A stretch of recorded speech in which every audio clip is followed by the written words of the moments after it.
How's it going there, YouTube? I got to see a movie yesterday, but I'm really busy, so I have to do this during my tech rehearsal for my show. So you may hear sounds, you may hear people coming in, but I'm just going to do this right here, so let me get into it. So bam, Clint Eastwood's new movie.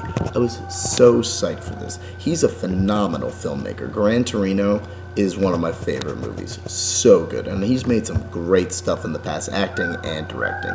Timeless icon. And now, my thoughts on J. Edgar, I was like, wow, this is going to be that movie this Oscar season that's going to be really good and really deserving of all the awards it's going to win. But in reality, it's... if this even gets one nomination, it will be too many, and more evidence that the Oscars are a big sham that I've come to believe that they are. It's really sad. So, on paper, this movie sounds like an interesting concept, especially for like a bizarre character like J. Edgar Hoover. The story is told as J. Edgar Hoover's telling a typewriter, like some fancy college student, writing up his notes for him, like trying to get his, thoughts out on paper. And while they're telling the story, it'll, show flashbacks that are like full scenes. And most of the movie is told in these flashbacks in the 20s and 30s when he was younger. Sounds cool, right? But the film eventually starts to lose its focus with this idea, and it starts flipping back and forth willy-nilly whenever it wants. Just, it starts to get confusing, and it doesn't work when you're just going back and forth for reaction shots that don't give any insight to what's going on in the scene and how he was feeling, maybe, just to have a cool-looking shot. Yeah, there was some of those, but that's because Clint Eastwood is a genius, and he can see some of those visual things, and I could see what he was trying to do with this, but it didn't work. And on top of that, near the end, it's explained. I need to say this so you can have a mindset of why I thought this way about this movie. That near the end, a character comes up to him after reading these thoughts that he had written down and says, "But this isn't what happened," and goes off listing all these events and how what we saw, what they show you on the screen, is not what happened. Okay, and that's when I realized. So you're telling me I just sat here for 2 hours watching a purposefully inaccurate, historically inaccurate story?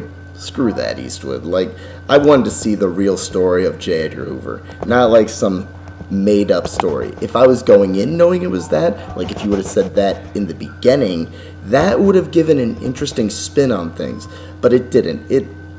It works as far as the performances are concerned. Leo was good, and he was believable in this interpretation of J. Edgar Hoover. But, there was nothing special about him. The aspects of his character that would have been most interesting are just ignored in the film. And it's a real shame because they could have delved into some really interesting stuff, but instead they just go this route and they have these strange things and they skip over all the good stuff. So this fails to be really just that real Edgar Hoover story. And his performance was good, like I said, but as I'm hearing Oscar buzz, as far as I'm concerned, this year, that was not even close to this year's best performance. You want this year's best performances? It's Andy Serkis in Planet of the Apes, Rise of Planet of the Apes. Amazing as Caesar. Bradley Cooper in Limitless. That guy showed that he has those brass cojones and he can really act. And Super, Rainn Wilson in that is brilliant and deserves the Oscar. I don't care what anyone says, he deserves it. And one of my personal favorites, Joseph Gordon-Levitt in Hesher. But I'm getting off topic here. That's just for those things. For the Oscars, I think that those are the best of what I've seen this year, and that this shouldn't even be regarded, because regardless of how good the performance is, if the movie itself is bad, it's not deserving of the nomination. I'm sorry, I don't care. But back to J. Edgar Hoover. One more thing I want to mention is, well, two more things I want to mention. I want to mention really quick the script.